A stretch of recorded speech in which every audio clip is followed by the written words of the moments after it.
Army officer अपनी मंगेतर के साथ एक थाने में जाता है शिकायत दर्ज कराने के लिए। दरअसल उसकी शिकायत तो सुनी नहीं जाती है और उल्टा पुलिस वाले उनसे अभद्र व्यवहार करने लगते हैं।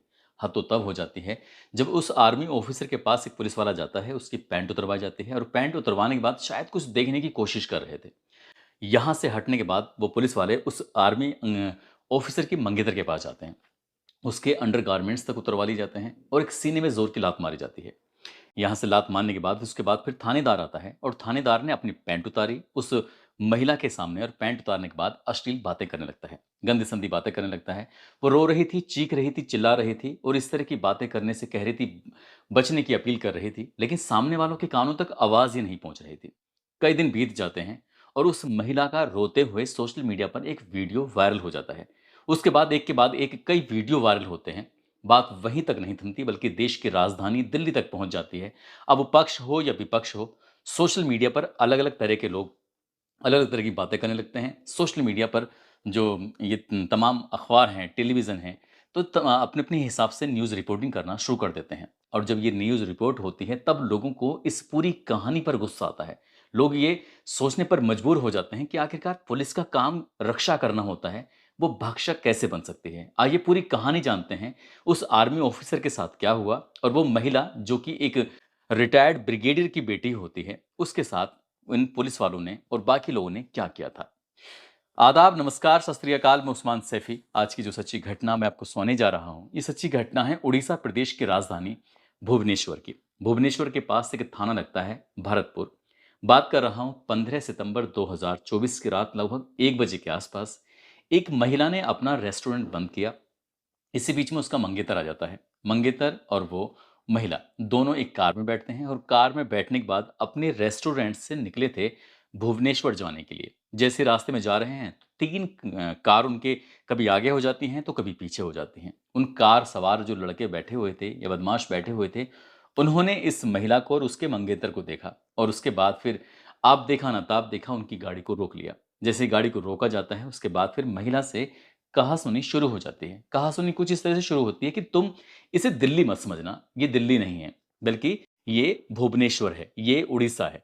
जब उड़ीसा की बात आती है तो कहती है कि तुम कौन हो? मैं इस तरह के कैसे बातें कर रहे हो? तो सामने वाले कहते हैं कि तुमने क्या पहना हुआ है? यानी कि उस महिला के पहनावे को लेकर उन कार सवार को बड़ी ज़्यादा आपत्ति थी और इतनी आपत्ति थी कि उन्होंने उनकी चलती कार को रोक लिया। उसके बाद फिर इस महिला को गुस्सा आता है। महिला कहती है कि तुम होते कौन हो? मैं चाहे अपने पैर दिखाऊँ, मैं चाहे अपने बाल दिखाऊँ, मैं चाहे कुछ भी करूँ, तुम क्या?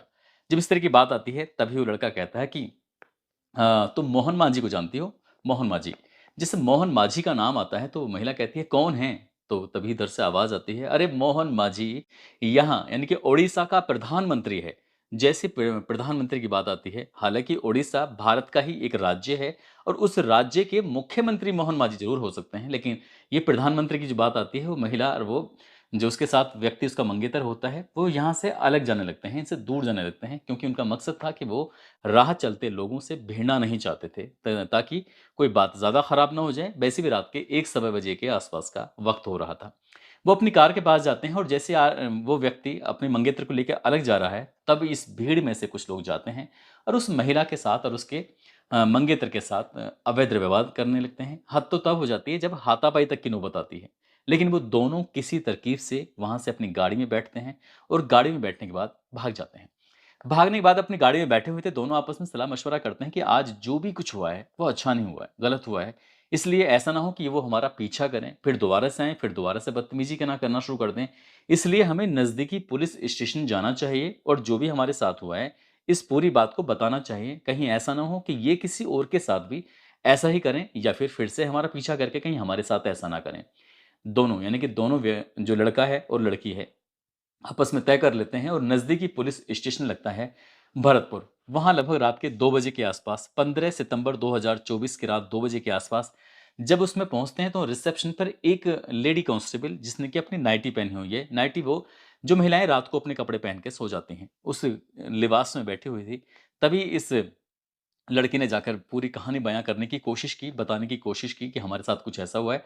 हमें डर लग रहा है कि ऐसा ना हो कि लोग हमारा पीछा करें, वही गाड़ी वाले, और हम अपने घर तक ना पहुँच पाएँ और फिर हमारे साथ कुछ गलत या कुछ बुरी वारदात ना हो जाए। लेकिन उस लेडी कांस्टेबल ने कुछ सुना नहीं और इसी बात पर उस लड़की को गुस्सा आ जाता है। जब गुस्सा आ जाता है तो वो ज़ोर-ज़ोर से बोलने लगती है। अब ज़ोर-ज़ोर से बोल रही थी, इसी बीच में एक पेट्रोलिंग पुलिस आ जाती है। पेट्रोलिंग पुलिस ने आने के बाद इस लड़की को ज़ोर-ज़ोर से बोलते हुए देखा, तो इसी बीच में उस पेट्रोलिंग पुलिस को बहुत ज़्यादा गुस्सा आने लगता है। वो भी उसके ब चुप रहने की हिदायत देते हैं, कहते हैं कि पुलिस स्टेशन है, आप इस तरह से ज़ोर से चीख-चीख के बातें नहीं कर सकती।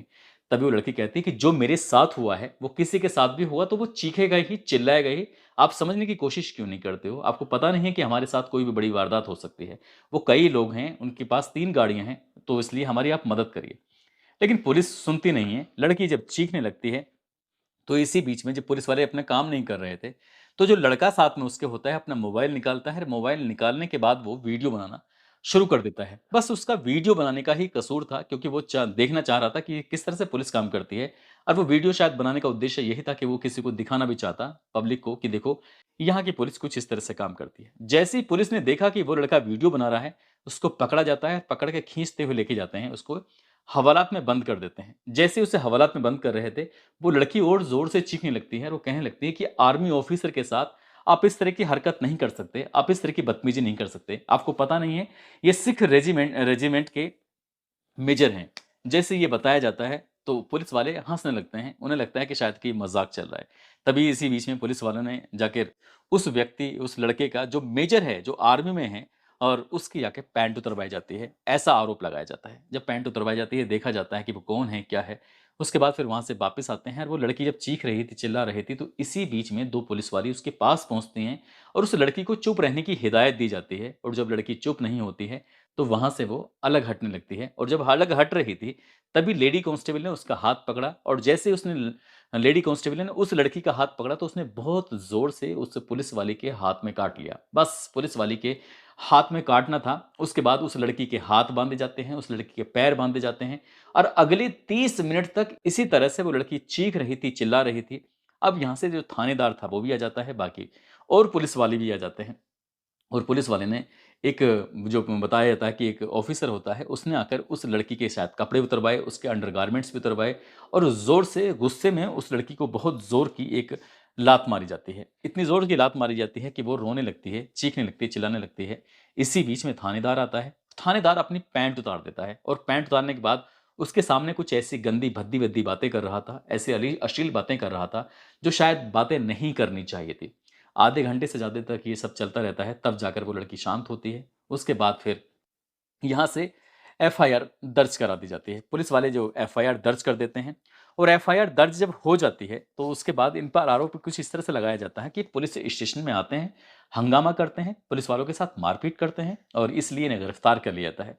यहाँ से गिरफ्तार हो जाते हैं, उसके बाद फिर मामला ये अपनी कोर्ट में अपील करते हैं, हाई कोर्ट में, ताकि ज़मानत हो जाए। लेकिन अभी तक कोई नहीं जानता था कि ये मामला इतना बड़ा हो चुका है, क्या मामला था, कहाँ से कहानी चलकर आती है, कहाँ पहुँच जाती है। ये हाई कोर्ट में अपील करते हैं और ज़मानत याचिका इनकी मंज़ूर कर ली जाती है। अब ज़मानत हो जाती है, उसके बाद रात में वीडियो बनाई गई थी, तो 19 सितंबर 2024 को वो बनी हुई वीडियो सोशल मीडिया पर ट्रेंड करने लगती हैं, वायरल होने लगती है। अब हर कोई ये जानना चाहता था कि आखिरकार पूरा माजरा क्या है। तब उसके बाद फिर ये पता चलता है कि ये तो आर्मी ऑफिसर था, मेजर है सचमुच। और जब आर्मी ऑफिसर के साथ इस तरह से होता है, इनके मंगेतर के साथ कुछ इस तरह से होता है, वो रात में रेस्टोरेंट बंद करके घर जा रहे थे और उन लड़कों ने उनके साथ इस तरह की अभद्र व्यवहार करना शुरू किया। तब ये लड़की टेलीविज़न के माइकों के सामने पहुँचती है और वहाँ जाने के बाद अपनी पूरी कहानी बयाँ करती है। बताती है कि जो उसके पिता हैं, वो रिटायर्ड ब्रिगेडियर हैं और उसका वो मंगेतर था और हम तो चुपचाप जा रहे थे। फिर उसने पूरी कहानी, जो मैंने अभी आपको बताई थी, उसने विस्तार से जब उसको बताया है, तो लोगों को सुनने के बाद उनके रोंगटे खड़े हो जाते हैं कि आखिरकार पुलिस ने ये करा क्या? ऐसा क्यों किया? फिर मीडिया इस मामले को लगातार प्रकाशित कर रहा था। टीवी पे चल रही थी, सोशल मीडिया पर आ रही थी, प्रिंट मीडिया भी प्रकाशित करने लगता है और सब लोग इसे जानना चाहते थे कि आखिरकार माजरा क्या है। ओडिशा में उसकी राजधानी भुवनेश्वर के पास थाना भरतपुर में इस तरह की बड़ी वारदात हो जाती है और पुलिस की आँखें तक नहीं खुलती, बल्कि पुलिस बजाय मदद करने की उनके साथ उल्टा ये सब करने लगती है। अब जब ये मामला हाइलाइट होता है, जो महिला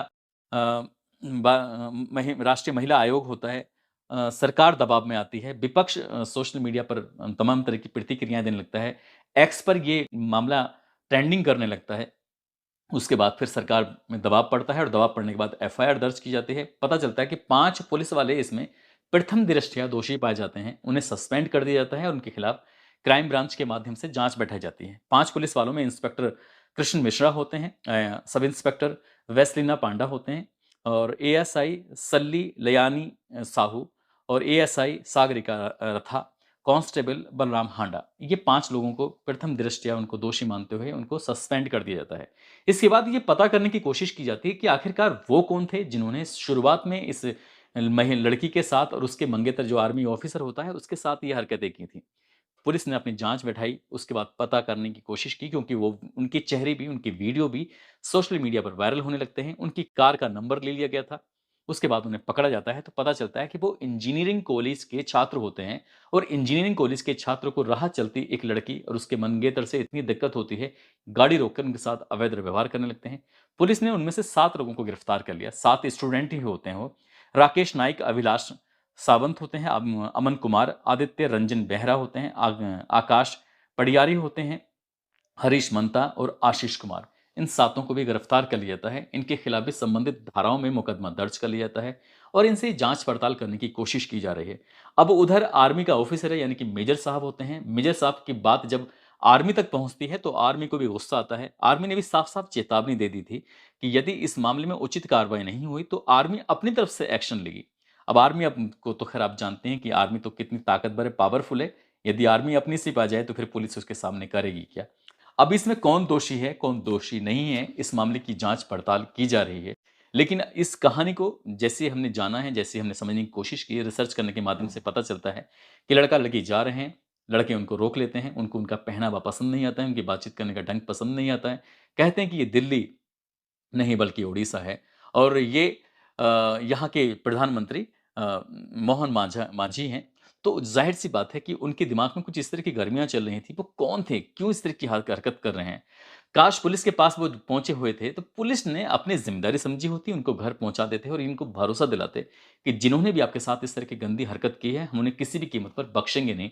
तो शायद लड़की को इतने चीखने, इतने चिल्लाने की ज़रूरत नहीं पड़ती और आधे घंटे तक उस लड़की को इतना सहन नहीं करना पड़ता। लगभग 10 घंटे तक उस आर्मी ऑफिसर को बंधक बना के रखा जाता है, कस्टडी में डाल दिया जाता है, शायद उसको भी इतनी देर तक रहना नहीं पड़ता क्योंकि कहावत है, कहा जाता है कि जाके पैर ना फटी भी बाई, भूख जाने पीर पर आई। इनके साथ गलत हुआ था, इसलिए उनको गुस्सा था और वो गुस्से में इसलिए बातें कर रहे थे। दोस्तों, इस पूरे घटनाक्रम को सुनाने का उद्देश्य किसी को परेशान करना नहीं है, किसी का दिल दुखाना नहीं है, बल्कि आपको जागरूक करना है, आपको सचेत करना है, आपको बताना है, जताना है कि जिसको जो ज़िम्मेदारी मिली है, पुलिस को रक्षा करने की ज़िम्मेदारी ये मिली है, तो कम से कम उसको अपनी रक्षा क अपनी नहीं बल्कि दूसरे लोगों की रक्षा करनी चाहिए। इस तरह से किसी के साथ व्यवहार नहीं करना चाहिए। राह चलते लोगों की भी कोई ज़िम्मेदारी नहीं बनती है, किसी ने क्या पहना है, किसने नहीं क्या नहीं पहना है। आप भी अपने काम से काम रखते तो शायद इतनी बड़ी बात नहीं होती।